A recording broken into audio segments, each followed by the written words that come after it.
কদরের মধ্যে উল্লেখ করেছেন। লাইলাতুল কদরের সন্ধান ও আল্লাহর নৈকট্য লাভের আশায় ইবাদতে মশগুল মুসল্লিরা। পাপ মুক্তির জন্য রাতভর চলছে নামাজ ও জিকির আজকার।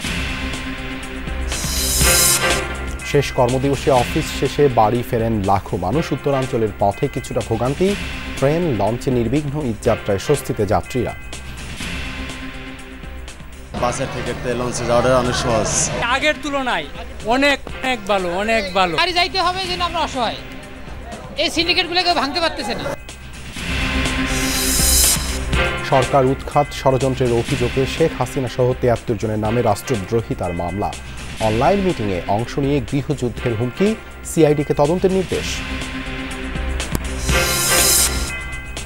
যারা ১৫ বছর হাসিনার নিপীড়নের শিকার, ২৪ তাদের কাছে দ্বিতীয় স্বাধীনতা বললেন নাহিদ।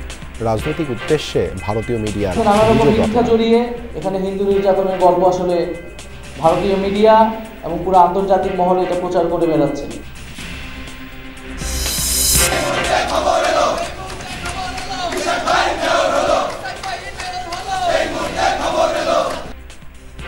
বিএনপি প্রার্থী ইশরাক হোসেনকে ঢাকা দক্ষিণের মেয়র ঘোষণা।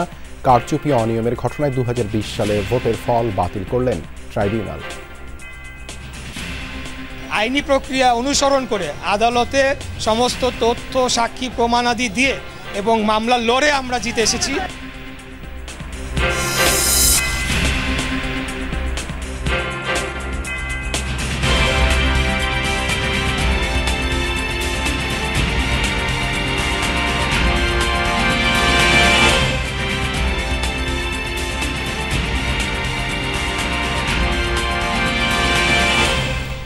আমন্ত্রণ যমুনা নিউজে আপনাদের সঙ্গে আছি আমি দেবাশিস রঞ্জন সরকার। এতক্ষণ শিরোনাম দেখছিলেন।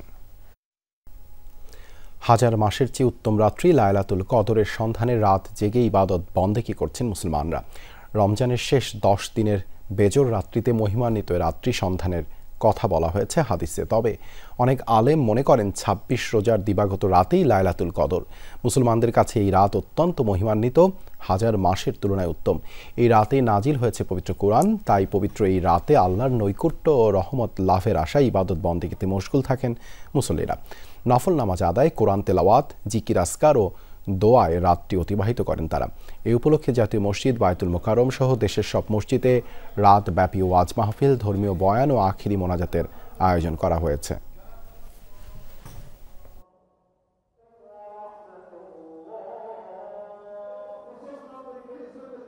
মানুষ স্বতঃস্ফূর্তভাবে শবে কদরের নামাজের জন্য বায়তুল মোকাররম সহ সারা বাংলাদেশের মসজিদগুলোতে আনন্দ উৎসব পরিবেশে তারা নামাজ পড়ছে। মুসলমান সমাজের হচ্ছে সবচেয়ে গুরুত্বপূর্ণ রাত, ইসলামিক রাত হচ্ছে শবে কদর রাত। রহমত এবং মাগফিরাতের নাজাতের মাস শেষ হয়ে যাচ্ছে, তো এই রাতে আল্লাহ পাক অনেক ফজিলত রেখেছেন। এই মুহূর্তে আজিমপুর কবরস্থানে আছেন সহকর্মী তাজনুল ইসলাম, যাচ্ছি তার কাছে। পবিত্র শবে কদরের রাতে ইবাদত বন্দেগীর জন্য মুসল্লি সমাগম কেমন দেখছেন তাজনুল?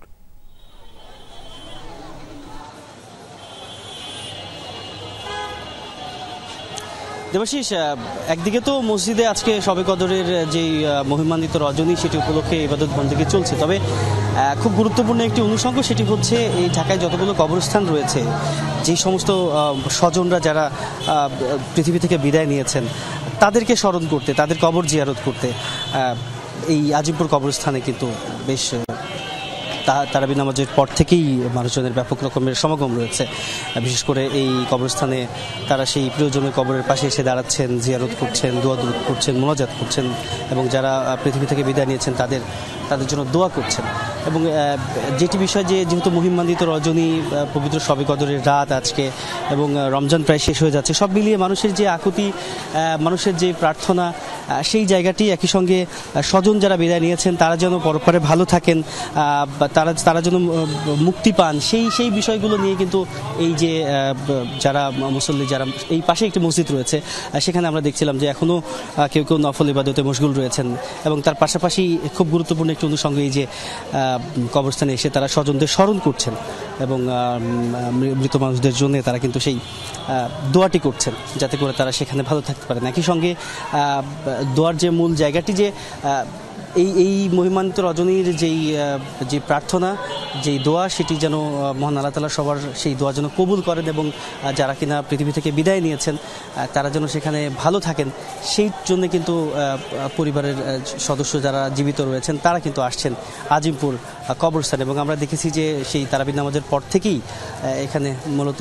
এখানে সবাই আসছেন এবং যার যার স্বজনের যেই কবর রয়েছে, মূলত আজিমপুর কবরস্থানে তো ঢাকার খুবই গুরুত্বপূর্ণ একটি জায়গা এবং অন্যতম একটি বৃহৎ কবরস্থান, এবং সেই জন্য কিন্তু বেশ রাতভরই এই যে মানুষের যে আসা যাওয়া সেটি কিন্তু অব্যাহত থাকবে। দেবাশিস, ধন্যবাদ তাজনুর যুক্ত হবার জন্য। শুরু হয়েছে ঘরমুখো মানুষের ঈদযাত্রা। বাসে, ট্রেনে, লঞ্চে চড়ে ঘরে ফিরছেন মানুষ। উত্তরের সড়ক পথে কিছুটা ভোগান্তি আছে, বাকি রুটে নেই দুর্ভোগ। সব পথে স্বস্তির কথা জানাচ্ছেন যাত্রীরা। ঈদযাত্রা নির্বিঘ্ন করতে নেওয়া হয়েছে বাড়তি নিরাপত্তা ব্যবস্থা। যারা ঢাকা ছাড়ছেন তাদের বাড়ির নিরাপত্তা নিশ্চিতেও দেয়া হয়েছে নির্দেশনা। ঈদের আগে শেষ কর্মদিবস। অফিস সময় শেষ হতে না হতেই নেরের টানে বাড়ির পথ ধরতে শুরু করে রাজধানীবাসী। শেষ বিকেলে সদরঘাট লঞ্চ টার্মিনালে দেখা যায় দক্ষিণাঞ্চলগামী যাত্রীদের জমায়েত। পদ্মা সেতু হওয়ায় আগের মতো সেই উপচে পড়া ভিড়টা নেই। কেবল আরামদায়ক ভ্রমণ আর সহজ যোগাযোগের কারণে লঞ্চে সওয়ার হয়েছেন অনেকেই। লঞ্চে আমার কাছে ভাল লাগে, আমি গাড়িতে অত যাতায়াত করে পারি না, আমার কাছে লঞ্চই ভাল লাগে। বাসের থেকে লঞ্চে যাওয়াটা অনেক সহজ, জার্নি করাটা, হাঁটা চলা করা যায়, বা খাবার দাবার, ইফতারির সময় তারাবি নামাজ। যে একটা যে দুইটা লাগে, যাত্রী মনে করছি ভালো, ব্যথা ভালো না ভাই। সরকার লিস্ট দিয়ে দিয়েছে যেভাবে ভাড়ার তালিকা করা আছে, ওই তালিকায় ভাড়া চলতেছে। সন্ধ্যার পরে সদরঘাটে মানুষের চাপ কিছুটা বাড়তে দেখা যায়। যাত্রীদের নিরাপত্তায় কাজ করছে সেনাবাহিনী, পুলিশ ও বিআইডব্লিউটি এর কর্মীরা। জনসাধারণের চলাচলের সুবিধার্থে কোনো হকার বলটনে থাকবে না। ঈদযাত্রার ভিড়টা সবচেয়ে বেশি দেখা যায় সড়ক পথে। যারা অগ্রিম টিকিট কেটেছিলেন তারা বেশ স্বস্তিতেই ফিরছেন ঘরে। তবে শেষ মুহূর্তে যারা টিকিট কাটতে গিয়েছেন তাদের মুখোমুখি হতে হয়েছে ভোগান্তির। আমাদের রংপুরের টিকিট আপনার হচ্ছে এসিতে, নন এসি হচ্ছে 800 আর এসি হচ্ছে 900 নর্মালি। আর এখন নন এসি দেখা যাচ্ছে 1200-1300, যার কাছে যেরকম পায়। অনলাইনে ওরা দেখাশোনা আমাদের সাথে আপনার প্রতারণা করছে, তো এগুলো প্রশাসনের নজর দেওয়া উচিত। আমাদের বাড়ি যাইতে হবে, যেন আমরা অসহায়, এই সিন্ডিকেটগুলো কেউ ভাঙতে পারতেছে না। কমলাপুর রেল স্টেশন থেকে সবগুলো ট্রেন ছেড়ে গেছে শিডিউল মেনে। রেলপথের যাত্রা নিয়ে তুলনামূলক স্বস্তি প্রকাশ করেন যাত্রীরা। আগের তুলনায় অনেক ভালো, অনেক ভালো। আমরা আরামেই যাতায়াত করতে পারতেছি আর কি, সিটে বসতে পারতেছি। স্টেশন ম্যানেজার জানান, বৃহস্পতিবার 70টি ট্রেন কমলাপুর স্টেশন থেকে ছেড়েছে বিভিন্ন গন্তব্যে। যাত্রী চাপ অনুযায়ী দেয়া হয়েছে বেশ কয়েকটি স্পেশাল ট্রেন। সকল ট্রেনের আইটেম ছেড়ে গেছে। যাত্রী সাধারণের স্বাচ্ছন্দ্য ভ্রমণের ক্ষেত্রে যতটুকু নিরাপত্তা দেওয়া দরকার এবং চেকিং দরকার সবকিছুই অ্যারেঞ্জমেন্ট আছে। ঈদুল ফিতরকে কেন্দ্র করে রাজধানীতে 3 স্তরের নিরাপত্তা জোরদার করেছে র্যাপিড অ্যাকশন ব্যাটালিয়ন র্যাব। এছাড়া অজ্ঞান পার্টি ছিনতাই রোধে সাদা পোশাকে তৎপর থাকবেন গোয়েন্দারা। বাস স্টেশন এবং অন্যান্য যে সকল শপিং সেন্টার এলাকাগুলো আছে, যেখানে ছিনতাই কিংবা অজ্ঞান পার্টি, মলম পার্টি এ ধরনের গ্রুপগুলো সক্রিয়, সে সকল এলাকায় আমাদের সাদা পোশাকে গোয়েন্দা নজরদারি অব্যাহত আছে। ঈদে যারা ঢাকা ছেড়ে যাচ্ছেন তাদের বাসাবাড়ি ভালো করে তালাবদ্ধ করে যাওয়ার আহ্বান জানিয়েছে র্যাব। আপনার পক্ষে যতটুকু সম্ভব ততটুকু নিরাপত্তা আপনি নিশ্চিত করে যাবেন। তানভীর সিদ্দিক টিপু, যমুনা নিউজ, ঢাকা। শুরু হয়েছে ঈদে সরকারি কর্মকর্তা কর্মচারীদের টানা 9 দিনের ছুটি। বিষয়টি বিবেচনা করে রাজধানী ঢাকা সহ সারা দেশেই থাকবে আইন শৃঙ্খলা রক্ষাকারী বাহিনীর বিশেষ সতর্কতা। স্বরাষ্ট্র সচিব বলেন, আল্লাহর রহমতে আইন শৃঙ্খলা স্বাভাবিক থাকবে। আর অর্থ উপদেষ্টা জানিয়েছেন, দীর্ঘ ছুটির কারণে প্রভাব পড়বে না অর্থনীতিতে। অন্যদিকে শ্রম উপদেষ্টা জানিয়েছেন, এবার ঈদের আগে প্রায় সব গার্মেন্টস শ্রমিকদের বেতন ভাতা দেয়া হয়েছে। যারা দিতে পারেননি তাদের বিরুদ্ধে আইনি ব্যবস্থা নেওয়া হয়েছে। ঈদের টানা 9 দিনের ছুটিতে প্রজাতন্ত্রের কর্মকর্তা কর্মচারীরা শেষ দিনে, তাই তারা ছিল দ্রুত অফিস শেষ করার। সচিবালয়ে সরকারি ক্রয় সংক্রান্ত উপদেষ্টা কমিটির বৈঠকে অংশ নেন সংশ্লিষ্ট উপদেষ্টা ও সচিবরা। উন্মুক্ত দরপত্রের মাধ্যমে 50,000 মেট্রিক টন বাসমতি চাল, সৌদি আরব ও অভ্যন্তরীণ বাজার থেকে 70,000 মেট্রিক টন সার এবং স্পট মার্কেট থেকে 2 কার্গো এলএনজি কেনার অনুমতি দিয়েছে কমিটি। অর্থ উপদেষ্টা জানান, ঈদের দীর্ঘ ছুটির কারণে প্রভাব পড়বে না অর্থনীতিতে। উপদেষ্টা মন্ত্রীর সদস্য বেশিরভাগ আমরা ঢাকা থাকবো, এটা কথা হয়েছে, দরকার হলে সেই বন্ধের মধ্যে আমরা দরকার মিটিং করবো। সো এটা আটকে থাকবে, এটা আমাদের মধ্যে কথা হয়েছে। টানা ছুটির বিষয়টি আমলে নিয়ে রাজধানীতে বিশেষ টহল ও তল্লাশি সহ সারা দেশের নিরাপত্তায় কঠোর ব্যবস্থা নেওয়া হয়েছে বলে জানিয়েছেন স্বরাষ্ট্র সচিব। সবচেয়ে বড় জিনিসটা হলো যে আমাদের আগে বাহিনী সচল ছিল না, কিন্তু বাহিনীটা সচল হয়েছে আলহামদুলিল্লাহ। তারা চেষ্টা করছে। আমরা আশা করি যে আল্লাহ নিশ্চয়ই আমাদের দেশকে যত রকম বিপদ থেকে রক্ষা করেছেন, এবারও তার রহমতের চাদরে আমাদেরকে সবাইকে ঢেকে রাখবেন এবং ইনশাআল্লাহ আমরা নিরাপত্তা। ঈদের আগে বেতন ভাতা না দেয়ায় ভালুকার রোয়ার পোশাক কারখানার মালিক আওয়ামী লীগের সাবেক সংসদ সদস্য সাইফুজ্জামান শিখরের বিরুদ্ধে মামলা ও হুলিয়া জারি করা হয়েছে বলে জানিয়েছেন শ্রম উপদেষ্টা। বলেন, সরকারের চাপের কারণে টিএনজেড গ্রুপ গাড়ি বিক্রি করে পরিশোধ করেছে বেতন ভাতা। শেখর সাহেব পলাতক আছেন, কোথায় আছেন জানি না, তার বিরুদ্ধে হুলিয়া জারি করা হয়েছে এবং আমরা ইন্টারপোলে অ্যাপ্রোচ করব। হোম মিনিস্ট্রিকে রিকোয়েস্ট করা হয়েছে যে ইন্টারপোলে যেন করা হয়। বেতন দিতে না পারা কিছু গার্মেন্টস প্রতিষ্ঠানের মালিককে ঋণও দিয়েছে সরকার। শ্রম উপদেষ্টা জানান, এসব প্রতিষ্ঠানের সম্পদ বিক্রি করে ঋণের অর্থ আদায় করা হবে। আলমগীর স্বপন, যমুনা নিউজ, ঢাকা। অন্তর্বর্তী সরকারকে উৎখাত ষড়যন্ত্রের অভিযোগে সাবেক প্রধানমন্ত্রী ও আওয়ামী লীগের সভাপতি শেখ হাসিনা সহ 73 জনের নামে রাষ্ট্রদ্রোহিতার মামলা দায়ের হয়েছে। আদালত মামলাটি আমলে নিয়ে সিআইডিকে তদন্তের নির্দেশ দিয়েছেন। এজাহারে উল্লেখ হয়েছে, গত 19 ডিসেম্বর অনলাইন প্ল্যাটফর্মের মিটিংয়ে জয় বাংলা ব্রিগেড গঠন করে গৃহযুদ্ধের মাধ্যমে শেখ হাসিনাকে পুনরায় প্রধানমন্ত্রী পদে বহাল এবং তা নিশ্চিতকরণের জন্য যুদ্ধের ঘোষণা দেওয়া হয়। মোট 577 জন অংশগ্রহণকারী দেশ বিদেশের বিভিন্ন স্থান থেকে ওই জুম মিটিংয়ে অংশগ্রহণ করে। ষড়যন্ত্রের অভিযোগে স্বরাষ্ট্র মন্ত্রণালয়ের অনুমোদনের পর ঢাকার মুখ্য মহানগর হাকিমের আদালতে মামলাটি দায়ের করা হয়। আদালত মামলাটি আমলে নিয়ে সিআইডিকে তদন্তের নির্দেশ দেয়। মামলায় দ্বিতীয় আসামি করা হয়েছে যুক্তরাষ্ট্র আওয়ামী লীগের সহ সভাপতি ডক্টর রাব্বি আলমকে। এছাড়াও অনলাইন মিটিংয়ে অংশগ্রহণকারী আরও 503 জনকে আসামি করা হয়েছে। গত 15 বছর ধরে যারা শেখ হাসিনার নিপীড়নের শিকার হয়েছেন তাদের কাছে 2024 দ্বিতীয় স্বাধীনতা, এমন মন্তব্য করেছেন এনসিপির আহ্বায়ক নাহিদ ইসলাম। বিকেলে 2021 সালের আগ্রাসন বিরোধী আন্দোলনে শহীদদের তালিকা প্রকাশ, রাষ্ট্রীয় স্বীকৃতি ও বিচার দাবিতে আলোচনা সভায় এমন মন্তব্য করেন তিনি। বলেন, যারা লুটপাটের রাজনীতি করে তাদের কাছে 24 দ্বিতীয় স্বাধীনতা নয়। দেশের স্বার্থে যে কারো সাথে সুসম্পর্ক গড়ে তুলতে চান বলেও জানান নাহিদ ইসলাম।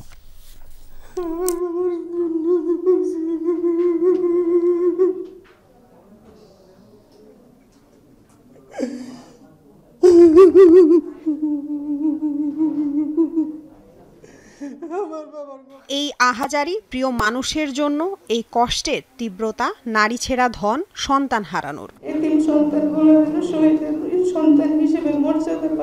2021 সালে মোদির আগ্রাসন বিরোধী আন্দোলনে অংশ নিতে গিয়ে মারা যান বেশ কয়েকজন। সেই শহীদদের তালিকা প্রকাশ ও রাষ্ট্রীয় স্বীকৃতির দাবিতে রাজধানীতে আলোচনা সভার আয়োজন করে জাতীয় নাগরিক পার্টি। আলোচনা সভায় অংশ নেয় শহীদ পরিবারের সদস্যসহ গুম ফেরত কয়েকজন। তুলে ধরেন দুঃসহ সেসব স্মৃতি। এডিসি হারুনের নাম শুনেছেন না? এডিসি হারুন চোখে কাঁচা মরিচ দিয়ে নির্যাতন করেছিল আমাদের সহযোদ্ধাদেরকে। রিমান্ডে এমন নির্যাতন নিপীড়ন করেছিল যা ভাষায় প্রকাশ করা যায় না। হাসিনার পেটুয়া বাহিনী সেখানে জোতা পরে, মসজিদের যে একটা আদব রয়েছে, একটা নিয়ম শৃঙ্খলা রয়েছে, সেটা তোয়াক্কা না করে মসজিদের ভিতরে সন্ত্রাসী কায়দায় সেখান থেকে আমাকে গ্রেফতার করেছে। ভারতের সহায়তায় শেখ হাসিনা ফ্যাসিজম কায়েম করেছিল বলে জানান এনসিপির আহ্বায়ক নাহিদ ইসলাম। বলেন, বিগত আওয়ামী লীগ সরকার ভারতের স্বার্থ রক্ষা করেছে। আওয়ামী ফ্যাসিজম আসলে ছিল ভারতীয় সম্প্রসারণবাদ বা ভারতীয় আগ্রাসনের একটা এক্সটেনশন। ভারতকে খুশি করা, একটা নতজানু পররাষ্ট্রনীতি রাখা, সেটাই শেখ হাসিনা সরকারের মূলনীতি ছিল এবং এর মাধ্যমে বাংলাদেশের আসলে যে জাতিগত মর্যাদা, রাষ্ট্রীয় মর্যাদা, সাম্য, ন্যায় বিচারের যেই স্বপ্ন, সেই স্বপ্ন ধূলিসাৎ হয়েছে। সাথে নানা রকম মিথ্যা জড়িয়ে এখানে হিন্দু নির্যাতনের গল্প আসলে ভারতীয় মিডিয়া এবং পুরো আন্তর্জাতিক মহলে এটা প্রচার করে বেড়াচ্ছে। আমরা মনে করি রাজনৈতিক হস্তক্ষেপের উদ্দেশ্যেই হিন্দু নির্যাতনের গল্প প্রচার করা হচ্ছে এবং এই ধরনের গল্প প্রচার বন্ধ করা উচিত। শেখ হাসিনা এবং আওয়ামী লীগের নেতাকর্মীরা এখনও ভারতে অবস্থান করছে। ভারত গণহত্যাকারীদের নিজ দেশে আশ্রয় দিয়ে কোনো ভালো উদাহরণ তৈরি করছে না। যারা ১৫ বছর হাসিনা নিপীড়নের শিকার হয়েছে তাদের কাছে ২০২৪ দ্বিতীয় স্বাধীনতা বলেও মন্তব্য করেন এনসিপি প্রধান। গত ১৬ বছর আসলে এই ঘটনাগুলোর ভিকটিম ছিলাম। আমাদের কাছে এটা অবশ্যই স্বাধীনতা। ৫ই আগস্ট আমরা আসলে নতুন করে স্বাধীন হয়েছি। যারা এই গত ১৫-১৬ বছর নির্যাতিত হয়েছে, নিপীড়িত হয়েছে, আর যাদের ব্যাংক ব্যালেন্স অক্ষুণ্ণ ছিল, যারা আপোষ করে বিরোধী রাজনীতি করেছে, তাদের কাছে হয়তো এটা স্বাধীনতা মনে হয় না, কারণ তারা সবসময় হয়তো স্বাধীন ছিল, আগের আমলও ছিল, এখনও ছিল। তো তাদের কাছে প্রথম স্বাধীনতাও গুরুত্বপূর্ণ না, দ্বিতীয় স্বাধীনতাও গুরুত্বপূর্ণ, তাদের কাছে হচ্ছে গুরুত্বপূর্ণ লুটপাটের স্বাধীনতা। আলোচনা সভায় পিলখানা ট্র্যাজেডি, মোদি বিরোধী আন্দোলনে হামলা ও হত্যাকাণ্ড এবং জুলাই গণহত্যায় জড়িত আওয়ামী লীগের দ্রুত বিচারের দাবি জানানো হয়। এই সকল গণহত্যার জন্য কিন্তু একমাত্র আওয়ামী লীগই দায়ী এবং এই আওয়ামী লীগ রাজনৈতিকভাবে এই হত্যাকাণ্ডগুলো ঘটিয়েছে। লামিয়া তিথি, যমুনা নিউজ, ঢাকা। প্রমাণ হয় আজ শেখ ফজলেনুর তাপসের মেয়র পদ বাতিল করেন আদালত। আইনজীবীরা জানান গেজেট পাশ হলে মেয়র হিসেবে শপথ নিতে বাধা রইল না ইশরাক হোসেনের, আর মেয়র হিসেবে দায়িত্ব গ্রহণের বিষয়টি দলীয় সিদ্ধান্তের উপর ছেড়ে দিয়েছেন তিনি। খুবই আশাবাদী যে নৌকারই বিজয় হবে। ২০২০ সালে ঢাকা দক্ষিণ সিটি কর্পোরেশনের মেয়র নির্বাচনে বিপুল ভোটে জয় পায় আওয়ামী লীগ সমর্থিত প্রার্থী শেখ ফজলেনুর তাপস। যদিও সে নির্বাচনে শুরু থেকেই ভোট গ্রহণে কারচুপি, ফলাফলে অনিয়মের অভিযোগ তুলে আসছিলেন বিএনপি সমর্থিত প্রার্থী ইঞ্জিনিয়ার ইশরাক হোসেন। এসব অভিযোগে মেয়র নির্বাচনের ফলাফল ও গেজেট বাতিল চেয়ে নির্বাচনের ১ মাস পর আদালতে মামলা করেন মেয়র প্রার্থী ইশরাক হোসেন। এ মামলায় ৬ জনের সাক্ষ্য গ্রহণ শেষে বৃহস্পতিবার রায় ঘোষণা করেন আদালত। বলেন, ভোট গ্রহণে কারচুপি ও অনিয়ম প্রমাণিত, তাই বাতিল করা হলো শেখ ফজলেনুর তাপসের মেয়র পদ। একই সাথে বিজয়ী ঘোষণা করা হয় বিএনপি সমর্থিত প্রার্থী ইশরাক হোসেনকে। রায় ঘোষণার পর আইনজীবীরা জানান, গেজেট পাশ হলে মেয়র হিসেবে শপথ নিতে কোনো বাধা নেই ইশরাক হোসেনের। আমাদের সকল অভিযোগগুলোকে অস্বীকার করে যেভাবে একতরফা রায় দিয়েছে, সেই রায়কে যে আমরা চ্যালেঞ্জ করেছি, সেটা আজকে আমরা সন্দেহাতীতভাবে আজকে বিজ্ঞ আদালতে আমরা প্রমাণ করতে পেরেছি। বিজ্ঞ আদালত ওই নির্বাচনটিকে অবৈধ ঘোষণা করেছে এবং ইঞ্জিনিয়ার ইশরাক সাহেবকে মেয়র হিসেবে ডিক্লেয়ার দিয়েছে। ইনশাআল্লাহ অচিরেই নির্বাচন কমিশন করতে গেজেট হবে এবং সেই গেজেটের মাধ্যমে ইনশাআল্লাহ ঢাকা দক্ষিণ সিটি কর্পোরেশনে অচিরেই মেয়র হিসেবে উনি শপথ গ্রহণ করবেন।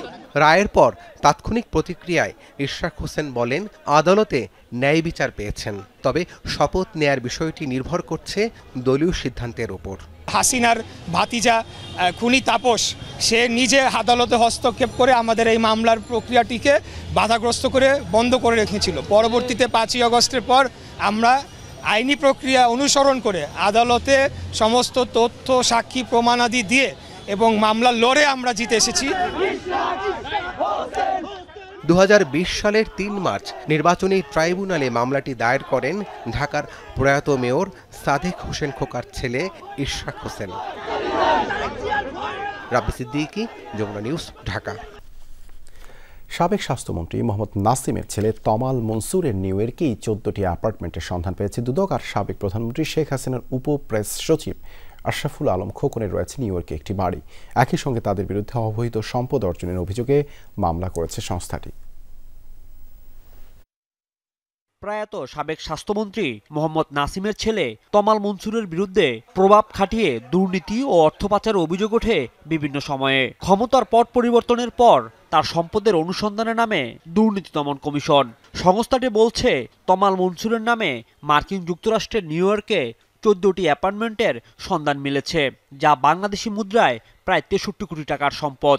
সব মিলিয়ে তমালের বিরুদ্ধে 700 কোটি টাকার অবৈধ সম্পদ অর্জনের অভিযোগে মামলা করেছে দুদক। তমাল মনসুরের নামে অর্জিত দেশে এবং বিদেশে যে সম্পদের তথ্যাদি পাওয়া গেছে সেই সংক্রান্তে ক্রোক এবং অবরুদ্ধকরণের আদেশ বিজ্ঞ আদালত থেকে নেওয়া হয়েছে এবং বিদেশে যে সম্পদের তথ্যাদি পাওয়া গেছে সেগুলিও অবরুদ্ধকরণের জন্য বা অন্যান্য আইনানুগ কার্যক্রম গ্রহণের জন্য মিউচুয়াল লিগ্যাল অ্যাসিস্ট্যান্ট রিকোয়েস্ট প্রেরণ করা হয়েছে।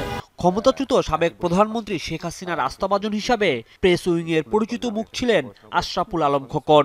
তার বিরুদ্ধেও অবৈধ সম্পদ অর্জনের মামলা করেছে দুদক। পাচারের টাকায় যুক্তরাষ্ট্রের নিউ ইয়র্কে কেনা বাড়িটির সন্ধান পেয়েছে সংস্থাটি। খোকন দম্পতির বিরুদ্ধে প্রায় 16 কোটি টাকার অবৈধ সম্পদ অর্জন এবং 7.5 কোটি টাকার সন্দেহজনক লেনদেনের অভিযোগও আছে।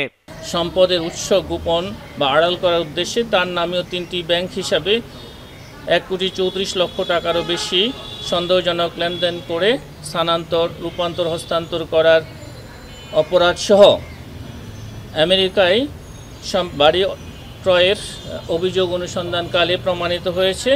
এদিকে অবৈধ সম্পদ অর্জনের অভিযোগে পুলিশ সুপার আব্দুল্লাহ আরেফ বিপ্লবের বিরুদ্ধে অনুসন্ধানে নেমেছে দুদক। রাজীব আহমেদ, যমুনা নিউজ, ঢাকা। অবৈধ জ্ঞাত আয় বহির্ভূত সম্পদ অর্জনের মামলায় আলোচিত ঠিকাদার গোলাম কিবরিয়া শামীম ওরফে জি.কে. শামীমকে 5.5 বছরের সশ্রম কারাদণ্ড দিয়েছেন আদালত। একই মামলায় তার মা আয়েশা আক্তারকে খালাস দেওয়া হয়েছে। বৃহস্পতিবার ঢাকার বিশেষ জজ আদালত 4-এর বিচারক মোহাম্মদ রবিউল আলম এর রায় ঘোষণা করেন। রাজধানীর নিকেতনে যুবলীগের কেন্দ্রীয় নেতা গোলাম কিবরিয়া শামীম, যিনি জি.কে. শামীম নামে পরিচিত, তার কার্যালয়ে ও বাড়িতে 2019 সালের 20 সেপ্টেম্বর অভিযান চালায় র্যাব। অভিযানে শামীমের বাড়ি ও অফিস থেকে নগদ প্রায় 2.25 কোটি টাকা এবং 165 কোটি টাকার এফডিআর জব্দ হয়। সে বছরই অক্টোবরে জি.কে. শামীম ও তার মা আয়েশা আক্তারের বিরুদ্ধে 297,899,000 টাকার অবৈধ সম্পদ অর্জনের অভিযোগে দুদক বাদী হয়ে মামলা দায়ের করে। এছাড়া অবৈধ অস্ত্র রাখার অভিযোগে আরেকটি মামলা হয়। অবৈধ সম্পদ অর্জনের মামলায় ক্যাসিনো কাণ্ডে আলোচিত জি.কে. শামীমকে 5 বছর 6 মাস সশ্রম কারাদণ্ড দেন আদালত। একই মামলায় তার মা আয়েশা আক্তারকে বেকসুর খালাস দিয়েছেন বিচারক। ঢাকার বিশেষ জজ আদালত 4-এর বিচারক বৃহস্পতিবার এই রায় ঘোষণা করেন। এটা প্রসিকিউটর হিসেবে আমি তো 27-এর 1 ধারায় যেহেতু সাজা প্রমাণিত হয়েছে সেটাই সন্তুষ্ট, কিন্তু মানি লন্ডারিং আইনেও আমরা প্রমাণের যথেষ্ট আলামত দিয়েছিলাম। বিজ্ঞ আদালত সন্তুষ্ট হননি, সেটি আমাদের কমিশন বিবেচনা করবে। পূর্ণাঙ্গ রায় পাওয়ার পরে তারা বিবেচনা করে চিন্তা করবে যে এটার বিরুদ্ধে আপিলে তারা যাবেন কিনা। শামীমের অবৈধ সম্পদ রাষ্ট্রের অনুকূলে বাজেয়াপ্তেরও নির্দেশ দেওয়া হয়েছে। এই রায়ে সংক্ষুব্ধ আসামিপক্ষ উচ্চ আদালতে আপিলের কথা জানিয়েছে। 5,500 কোটি টাকার যদি আমি গভর্নমেন্টের কাছ থেকে টেন্ডার পেয়ে থাকি, আমি সেখানে যদি 10% টাকা যদি প্রফিট করে থাকি 550 কোটি টাকা, অর্থাৎ আজকে আমার মামলাই হয়েছে কেবল 297 কোটি টাকা সংক্রান্তে। এবং এই মামলার আরেকটা বিষয় হচ্ছে যে তদন্তকারী কর্মকর্তা কেবলমাত্র, আমি টোটাল মামলাটা পড়ে দেখেছি, কেবলমাত্র উনি সেখানে আয়করের যে নথিটা ছিল রিটার্ন, সেই রিটার্ন থেকে সমস্ত সম্পদের তথ্যটা উনি নিয়েছেন। উনি বাস্তবিক অর্থে সরজমিনে কোনো তদন্ত করে দেখেন নাই। এর আগে 2022 সালে জি.কে. শামীমকে অস্ত্র মামলায় যাবজ্জীবন কারাদণ্ড দেয় আদালত।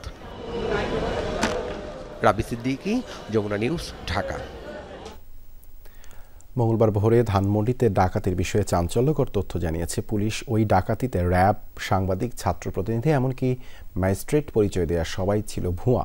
25 জনের ডাকাত দলটি পুরো ভবন থেকে 36 লাখ টাকা ও স্বর্ণালংকার লুটে নিয়েছে বলেও জানিয়েছে পুলিশ। রাতভর অভিযান চালিয়ে 6 জনকে গ্রেপ্তার করা হয়েছে। ভবিষ্যতে যে কোনো অভিযানের বিষয়ে 999-এ ফোন দিয়ে নিশ্চিত হতে বলেছে পুলিশ। মঙ্গলবার ভোর 4টা র্যাবের পোশাক পরে এভাবেই ধানমন্ডির একটি বহুতল ভবনে প্রবেশ করে 20 থেকে 25 জনের একটি দল। ভেতরে প্রবেশ করে বিভিন্ন ফ্ল্যাটের দরজা ভেঙে ঢোকে ডাকাত দল। টাকা পেয়ে কেউ প্যান্টে ভরে, কেউ বা টি শার্টের ভেতর। শুধু তাই নয়, ভবনে প্রবেশ করে কর্মচারীদের উপর আঘাত করতে থাকে র্যাবের পোশাকধারী সদস্যরা। বাড়িটিতে প্রথমেই গেট টপকে ঢুকে সংঘবদ্ধ ডাকাতরা একে একে সব ফ্লোরে তল্লাশির নামে লুটে নেয় টাকাসহ মূল্যবান সব জিনিসপত্র। অভিযান পরিচালনা করতে আসা র্যাব, ম্যাজিস্ট্রেট, সাংবাদিক কিংবা ছাত্র প্রতিনিধি সবাই ছিল ভুয়া। তাদের আচরণে সন্দেহ হওয়ায় 999-এ ফোন করে স্থানীয়রা। তাদের সহায়তায় ঘটনাস্থল থেকে 4 জনকে আটক করা হয়। পালিয়ে যান অন্যরা। বুধবার রাতে এই চক্রের 25 জনের মাঝে ফরহাদ বিন মোশাররফ, ইয়াসিন হাসান, মোবাশ্বের আহমেদ, সুমন ও ওয়াকিল মাহমুদ নামে 6 জনকে আটক করে পুলিশ। জব্দ করা হয় ডাকাতিতে ব্যবহৃত মাইক্রোবাস, র্যাব লিখা 2টি জ্যাকেট, 3টি ক্যাপ, 5টি মোবাইল ফোন ও নগদ 45,000 টাকা। পুলিশ জানায়, ধানমন্ডির ওই বাসায় অলংকার নিকেতন জুয়েলার্সের মালিকের ফ্ল্যাটে অনেক টাকা ও স্বর্ণ আছে। এমন তথ্য নিশ্চিত হয়েই অভিযানের নাটক করে সংঘবদ্ধ ডাকাত দল। ফুল প্রিপারেশন তাদের ছিল। তাদের সাথে র্যাবের কোটি পরা এবং জ্যাকেট পরা অবস্থায় যেমন লোকজন ছিল, সাথে ছিল মিডিয়ার একবার মাইক্রোফোন, জিটিভির মাইক্রোফোনের একটা ব্যবহার করা একজন সাংবাদিক ছিল, 2 জন ম্যাজিস্ট্রেট ছিল এবং যারা সোর্স হিসেবে কাজ করে বা এই যে এখন সাধারণত দেখা যায় ছাত্রদের একটা প্রতিনিধি 5-6 জনের ছিল। তার মানে ফুল একটা কম্বিনেশন ছিল যে অপারেশন টিমে। মোট 5টি ফ্ল্যাট থেকে ডাকাত দল লুটে নেয় 36 লক্ষ টাকা এবং 2.5 ভরি স্বর্ণ। ওনারা কিন্তু 999-এ ফোন করেছেন এবং এটা বুদ্ধিমত্তার পরিচয় দিয়েছেন। আমরা জনগণকে বারবার অনুরোধ করছি, আপনাদের সামনে যদি এরকম কোনো ঘটনা, সন্দেহজনক কোনো কিছু পরিস্থিতির উদ্ভব হয়, আপনারা কোনোভাবে আইন নিজের হাতে তুলে নেবেন না। আপনারা পুলিশকে ফোন দেবেন। নিকটবর্তী পুলিশ স্টেশনে হলে খুবই ভালো হয়, অথবা 999-এ ফোন দিলে আমরা দ্রুততম সময়ের ভিতরে ব্যবস্থা নেব। এমন ঘটনা ঠেকাতে যারা সাহায্য করেছে তাদের মাঝে 5 জনকে নগদ অর্থ পুরস্কার এবং অক্সিলারি পুলিশ ফোর্সে নিয়োগ প্রদান করা হয়েছে। 5,000 টাকা করে পুরস্কারের ঘোষণা দিয়েছেন এবং তাদেরকে অক্সিলারি পুলিশ অফিসার হিসেবে নিয়োগ প্রদানের ঘোষণা দিয়েছেন। ভাস্কর ভাদুরী, যমুনা নিউজ, ঢাকা। সংবাদ সংগ্রহ করতে গিয়ে বরিশালে ছাত্রদল নেতাকর্মীর হামলার শিকার হয়েছেন 2 গণমাধ্যম কর্মী। দুপুরে জেলা ও দায়রা জজ আদালতের প্রধান ফটকের সামনে এই ঘটনা ঘটে। প্রত্যক্ষদর্শীরা জানায়, একটি মামলার আসামিদের আদালত এলাকায় অবরুদ্ধ করে রাখা হয়েছে। এমন খবর পেয়ে সংবাদ সংগ্রহে যায় স্থানীয় গণমাধ্যম কর্মী আমিন রাসেল ও মনিরুল ইসলাম। ঘটনাস্থলের ছবি তুলতে গেলে তাদের উপর চড়াও হয় জেলা ছাত্রদলের সাংগঠনিক সম্পাদক সোহেল রারির সমর্থকরা। পুড়িয়ে দেওয়া হয় রাসেলের মোটরসাইকেলও। এই ঘটনায় সড়ক অবরোধ করে বিচার দাবি করে স্থানীয় সাংবাদিকরা। সাংবাদিক ভাইয়ের মোটরসাইকেল পুড়িয়ে দেওয়া হয়েছে কোর্ট চত্বরে। আসলে ঘটনা খুব দুঃখজনক। সিসিটিভি এখানে আছে এবং আপনাদের কাছেও ভিডিও ফুটেজ আছে। তো আমরা এগুলো বিশ্লেষণ করে যারা এই ধরনের জঘন্য ঘটনা কোর্ট চত্বরে ঘটিয়েছেন তাদের বিরুদ্ধে অবশ্যই আইনানুগ ব্যবস্থা আমরা গ্রহণ করব। দেশের বিভিন্ন জেলায় অসহায় ও দুস্থ পরিবারের মাঝে ঈদ উপহার বিতরণ করা হয়েছে। টঙ্গী বাজার গার্লস স্কুল অ্যান্ড কলেজ মাঠে বিএনপি ভারপ্রাপ্ত চেয়ারম্যান তারেক রহমানের পক্ষ থেকে 5 শতাধিক অসহায় ও দুস্থ পরিবারের মাঝে ঈদ উপহার বিতরণ করা হয়। অনুষ্ঠানে প্রধান অতিথি হিসেবে উপস্থিত ছিলেন টঙ্গী পূর্ব থানার বিএনপির সভাপতি সরকার জাবেদ আহমেদ সুমন। গণতন্ত্র পুনরুদ্ধারের আন্দোলনে সবাইকে ঐক্যবদ্ধ থাকার আহ্বান জানান তিনি। এ সময় বিএনপির অঙ্গ সংগঠনের নেতাকর্মীরা উপস্থিত ছিলেন। 60% মহিলারা কাজ করছে, তাদের সংসার চালাচ্ছে এই গার্মেন্টস শিল্প থেকে, যেটা শহীদ রাষ্ট্রপতি জিয়াউর রহমানের অবদান। বিএনপি সবসময় জনগণের সাথে আছে, জনগণের পাশে থাকে। বিএনপির অবদানকে ভুলে যাওয়ার নয়। নরসিংদীতে প্রায় 6,000 সুবিধা বঞ্চিতদের মাঝে ঈদ সামগ্রী ও ইফতার বিতরণ করেছে নরসিংদী কেন্দ্রীয় স্বেচ্ছাসেবী ফোরাম নামের একটি সংগঠন।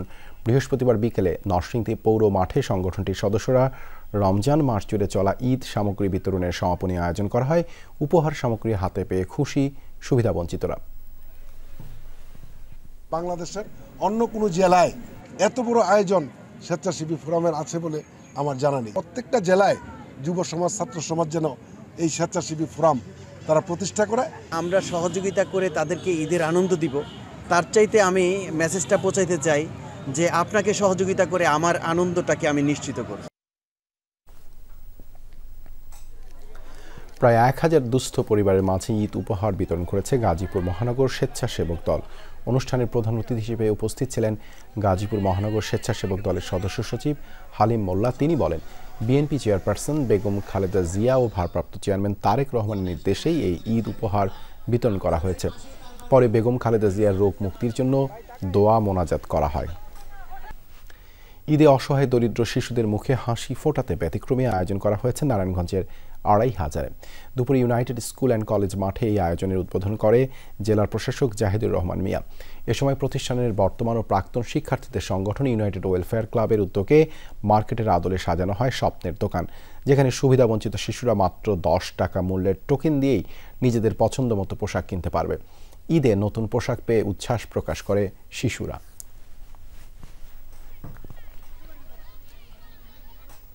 সংযুক্ত আরব আমিরাতের সবচেয়ে বড় ইফতারের আয়োজন করা হয় শেখ জায়েদ গ্র্যান্ড মসজিদে। প্রতিদিন 40,000-এরও বেশি মানুষ অংশ নেন এই আয়োজনে। বিশাল এই ইফতার আয়োজন সামাল দিতে রয়েছেন 1000-এর বেশি কর্মী। সংযুক্ত আরব আমিরাত থেকে সহকর্মী মেহেদি রুবেলের প্রতিবেদনে থাকছে বিস্তারিত। মধ্যপ্রাচ্যের আলোচিত মসজিদ শেখ জায়েদ গ্র্যান্ড মস্ক। দৃষ্টিনন্দন এই মসজিদটি মুসল্লিদের পাশাপাশি পরিণত হয়েছে পর্যটকদের আকর্ষণেও। তবে রমজান মাসে যেন পূর্ণতা পায় এই মসজিদের সৌন্দর্য। মসজিদটিতে প্রতিদিন ইফতারের আয়োজন করা হয় প্রায় 40,000 মানুষের। এই ইফতারিতে বাংলাদেশিরাও অনেকেই অংশগ্রহণ করেছেন। এখানে আসতে পেরে আমাদের অনেক ভালো লাগছে। এখানে ধনী গরিব নির্বিশেষে অভিজাত, সচ্ছল অসচ্ছল, শ্রমিক, সাধারণ মানুষ সবাই একসাথে গলাগলি করে একসাথে বসে ইফতারি করার একটা চরম তৃপ্তি অনুভব করা যায়। আমরা প্রতি বছর 4-5 দিন চেষ্টা করি এখানে উপস্থিত হওয়ার, এবং আজকে উপস্থিত হলাম। এদেশের সরকার এত বড় একটা সুন্দর আয়োজনের জন্য আমরা ধন্যবাদ জানাচ্ছি। আসরের নামাজের পর থেকে মসজিদটিতে জড়ো হতে থাকেন রোজাদাররা। এত বড় আয়োজনে ইফতারের আইটেমেও থাকে চমক। অ্যারাবিয়ান খাবসা কিংবা বিরিয়ানির মতো খাবারের পাশাপাশি নানা রকম ফল এবং বিভিন্ন ধরনের পানীয় থাকে ইফতারের মেনুতে। এই বিশাল আয়োজনে প্রতিদিন প্রয়োজন হয় প্রায় 12 টন মুরগি ও 6 টন ভেড়ার মাংস। চাল, সবজি, টমেটো ও পেঁয়াজ সহ বিভিন্ন উপকরণ প্রয়োজন হয় প্রায় 35 টন। এই বিশাল কর্মযজ্ঞ সামাল দিতে রয়েছেন প্রায় 1000 কর্মী। সংযুক্ত আরব আমিরাতের রাজধানী আবুধাবিতে 1996 সালে 30 একর জায়গা জুড়ে নির্মাণ করা হয় শেখ জায়েদ মসজিদ। রেজওয়ানা সাইমা, যমুনা নিউজ। স্বাধীনতা দিবস উপলক্ষে স্পেনে আয়োজিত হয়েছে আলোচনা সভা। যৌথভাবে এই সভার আয়োজন করে বিএনপি কাতালোনিয়া ও বার্সেলোনা মহানগর শাখা। বার্সেলোনার একটি স্থানীয় রেস্তোরাঁয় এই সভার আয়োজন করা হয়। কাতালোনিয়ার বিএনপির সিনিয়র সহসভাপতি মনোয়ার পাশার সভাপতিত্বে অনুষ্ঠানটি পরিচালনা করেন বার্সেলোনা মহানগর বিএনপির সহসভাপতি আবুল হোসেন। এ সময় আরও উপস্থিত ছিলেন আব্দুর রাজ্জাক লিটন, শিপলু আহমেদ নিয়াজি, এইচ.এম. রায়হান আহমেদ, নজরুল ইসলাম সহ আরও। অনুষ্ঠান শুরুর আগে অনুষ্ঠিত হয় বিশেষ দোয়া ও মোনাজাত।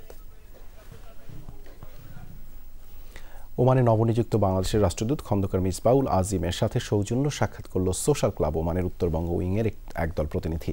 উইংয়ের ভারপ্রাপ্ত আহ্বায়ক মাসুদ রানা ও সদস্য সচিব কামরুজ্জামানের নেতৃত্বে দলটির রাষ্ট্রদূতকে ফুলের শুভেচ্ছা জানান। এ সময় আরও উপস্থিত ছিলেন দূতাবাসের চার্জ দ্য অ্যাফেয়ার্স 3-এ। আরও ছিলেন উপদেষ্টা মহসিন আলী সরকার, যুগ্ম আহ্বায়ক প্রকৌশলী হুমায়ুন কবির, সোহরাব হোসেন, আমিনুল ইসলাম সহ আরও অনেকে। প্রবাসীদের বীমা কার্যক্রম, কাজের সুষ্ঠু পরিবেশ নিশ্চিতকরণ ও রেমিটেন্স প্রবাহে কাজ করে যাচ্ছে বাংলাদেশ দূতাবাস। জানান রাষ্ট্রদূত দূতাবাসের সেবা কার্যক্রম পরিচালনায় আরও নতুন নিয়ম চালুর কথাও জানান তিনি। মালয়েশিয়ার শ্রমিক দলের উদ্যোগে অনুষ্ঠিত হয়েছে ইফতার ও দোয়া মাহফিল। রোববার কুয়ালালামপুরের একটি রেস্তোরাঁয় হয় এ আয়োজন।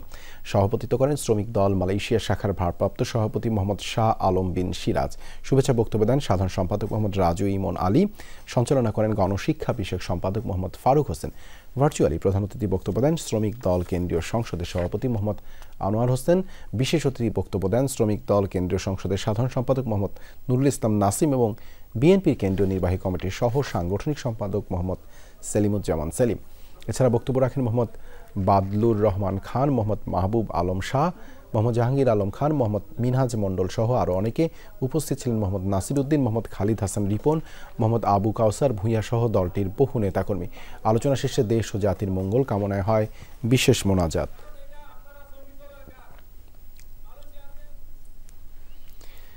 ইতালিতে বৃহত্তর সিলেট সমিতি ভ্যানিসের উদ্যোগে অনুষ্ঠিত হয়েছে ইফতার ও দোয়া মাহফিল। ভ্যানিসের লা পাঁচে জামে মসজিদে হয় এই আয়োজন। উপস্থিত ছিলেন সংগঠনটির সভাপতি শেখ আব্দুল জলিল ও সাধারণ সম্পাদক মিজানুর রহমান সহ উপদেষ্টা ও কমিটির নেতাকর্মীরা। এছাড়াও ভ্যানিস ও আশেপাশের শহর থেকে অংশ নেন প্রায় 7 শতাধিক মুসল্লি এবং রাজনৈতিক, সামাজিক ও আঞ্চলিক সংগঠনের নেতৃবৃন্দ। ইফতারের পূর্ব মুহূর্তে দেশ ও জাতির মঙ্গল কামনায় ও ফিলিস্তিনের শান্তি প্রতিষ্ঠায় করা হয় বিশেষ মোনাজাত।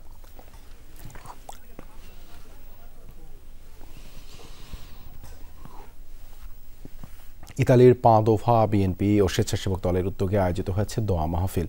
স্থানীয় মসজিদে অনুষ্ঠিত হয় এই আয়োজনে অংশ নেন প্রায় 8 শতাধিক বিএনপি, স্বেচ্ছাসেবক দল ও কমিউনিটি নেতৃবৃন্দ। বক্তব্য দেন এটিএম আজহারুল ইসলাম ফিরোজ, আবুল কাশেম সেলিম, জাকির ভুইয়া, কামাল আকন সহ দলটির বহু নেতাকর্মী। আলোচনা শেষে দেশ ও জাতির মঙ্গল কামনা এবং বিএনপি চেয়ারপারসন বেগম খালেদা জিয়ার রোগ মুক্তির জন্য করা হয় বিশেষ মোনাজাত।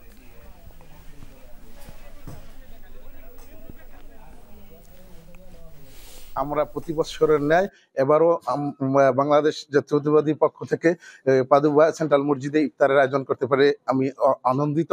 ইনশাআল্লাহ এই পাদোবা সবসময় আপনাদের দলীয় প্রোগ্রাম এবং ধর্মীয় প্রোগ্রাম এবং জাতীয় প্রোগ্রাম আমরা সবসময় স্বতঃস্ফূর্তভাবে আমরা পালন করে থাকি। আরো দোয়া করবেন যেন আমরা ভবিষ্যতে এই একই রকম ভাবে আমাদের কর্মসূচি অব্যাহত রাখতে পারি। যমুনা নিউজে আরও একটা বিরতি নিচ্ছি, সঙ্গেই থাকুন।